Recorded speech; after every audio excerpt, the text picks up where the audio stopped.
Hey guys, it's Monday, June the 8th, right around 9 o'clock in the morning.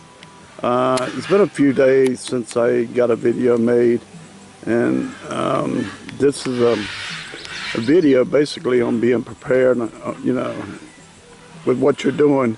I'm going to give you a couple of prime examples of why you should be prepared. We had planned on getting sheep and goats. And right now, from what I understand, especially in this area, the prices are real low on sheep and goat because all the lambs and the does and the bucklings and all are just starting to wean off. So the market is kind of, I ain't going to say flooded because I really don't know what the market is up here. But there are a lot of them around, so the prices are lower. So it's if you're buying, basically it's the time to be buying now. And so I actually had a neighbor, well, he lives quite a few miles away from me, but I consider him a neighbor out here. But I had talked to the guy at the feed store and about buying goats and sheep. And he breeds sheep, goats, I'm sorry. But he didn't have any for sale. He had already sold everything he was willing to sell this year. But he told me he would spread the word around and let people know if anybody had any for sale. Well, there's a kid who graduated this year and is going off to college, and he had sold off all his goats. He had one, I think you call them nannies, but the female, and then she had a doeling and a buckling that are almost weaned but not weaned yet. And the man at the feed store had told them that I was looking for some, so they actually came down. They knew where the old place was. Everybody knows where everything is around here. They came down and talked to me and asked me if I was interested, and they actually gave me a really good deal on him because he's going off to college.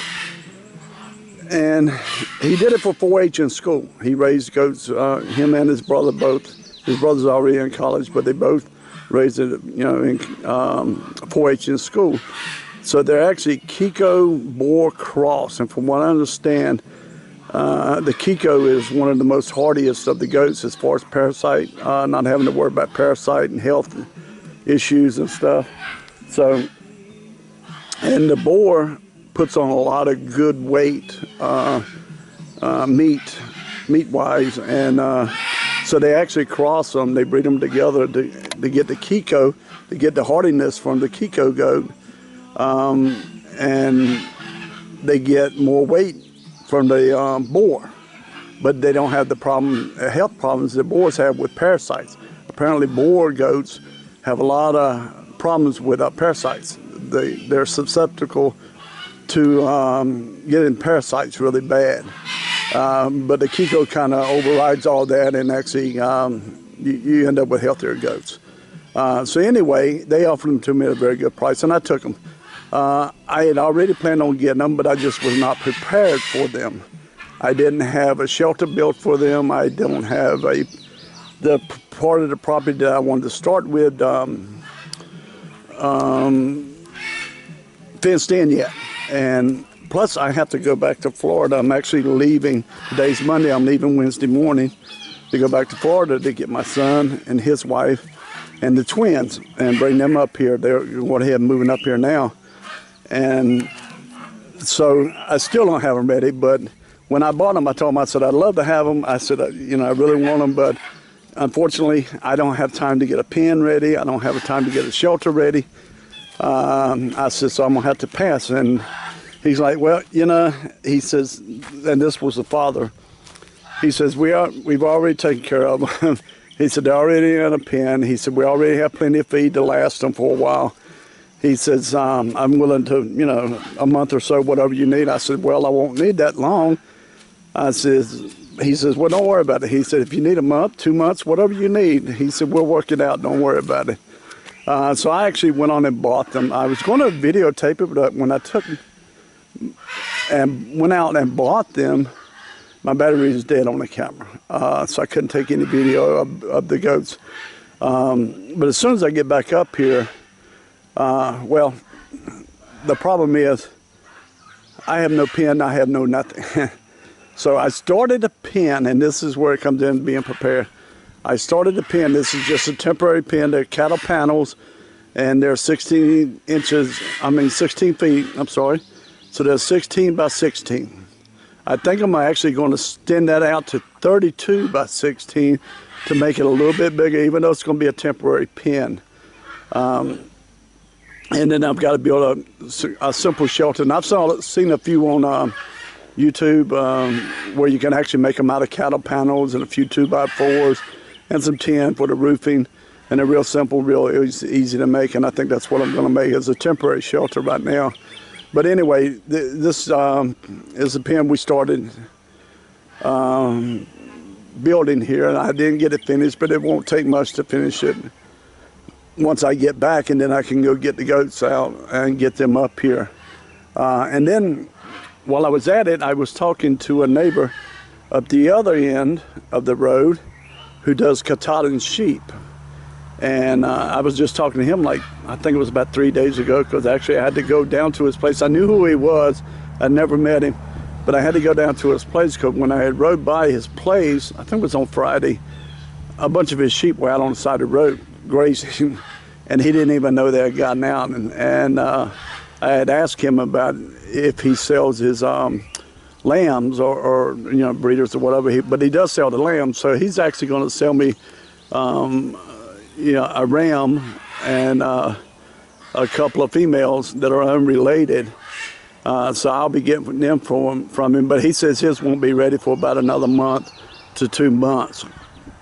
So it actually works out perfect. Gives me time to get the pen, get all this done, and that way I can get back to work on the cabin. So this, like I said, this is basically be prepared. I mean, you know, I'm one for trying to prepare, but like I said, this just popped up out of nowhere.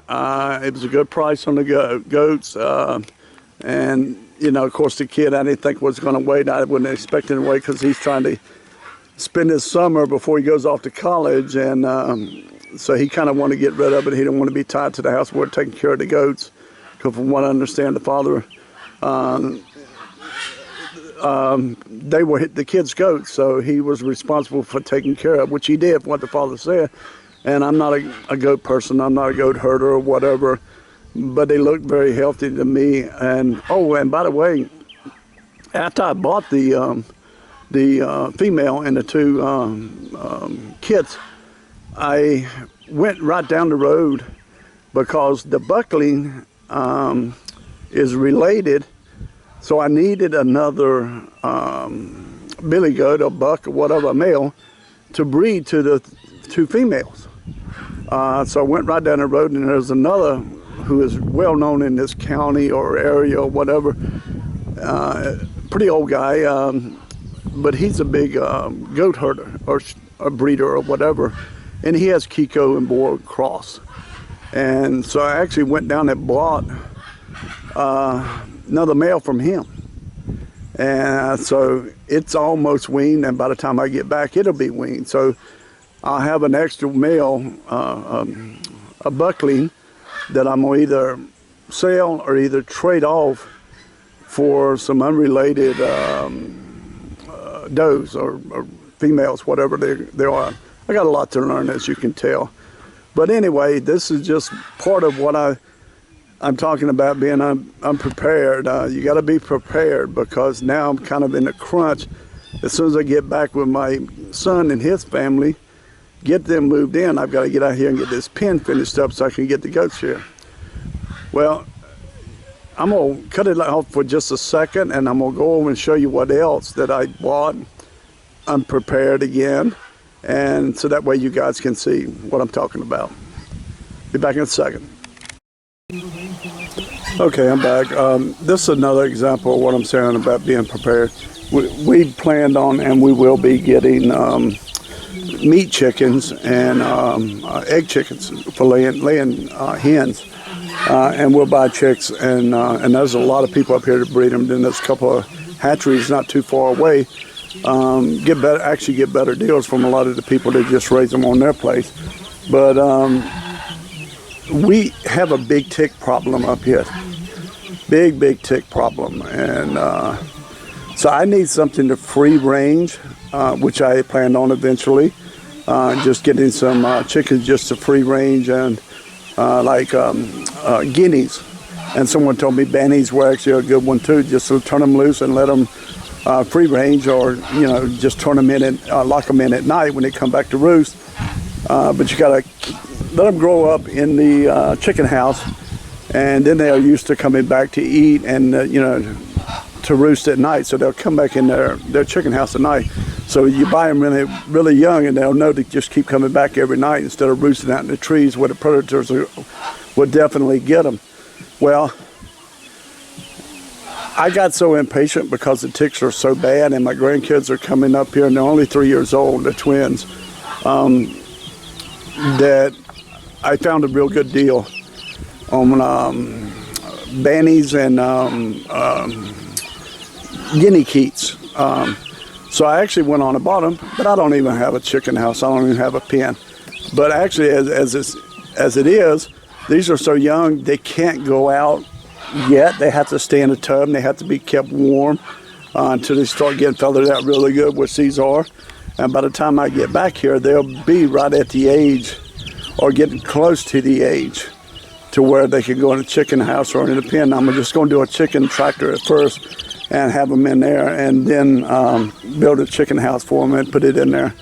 And that way I can turn them loose and let them free graze and eat up the ticks and the bugs and everything else, But anyway, this is another example of being prepared. If you're unprepared, this is what happens. You're in a rush to do everything. Now I have a goat pen I've got to do, sheep pen I've got to do, chicken house I got to do, but the good thing is I will have my son here with me. So it'll make it a little bit easier. But here they are. Just give you a little shot. They're in a tub. There are 12 guinea keats, and there are 10 bannies. And I don't think they're full-blooded bannies. I'm sure they're not. They're mixed bred, but for what I need them for, they're perfect for what I need them for. But the brownish lookings are the guinea keats, which is kind of weird from what a guinea looks like. They look nothing like a guinea. The bannies you can kind of see are the black and white ones. You can tell what those guys are. But apparently they're both just good tick eaters and bug eaters, which is what I need. So that's why we bought so many, so we can just turn them loose, and not care to breed them or to make any money off them or anything.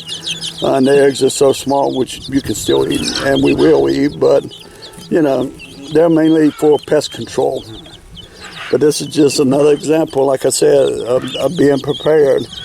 And this one I just got impatient on, and that's how we ended up with these guys. So you guys, sometimes opportunity comes knocking, you can't pass it up. But if you can, always try to be prepared. If you know you want something and you know you're going to get it eventually, try to prepare for it as soon as you can, because you never know when the opportunity is going to knock, just like it did with me with the goats and actually with the sheep. But at least with the sheep, I know I have another month to 2 months before I can get them and they're ready to go. All right, guys, have a great day.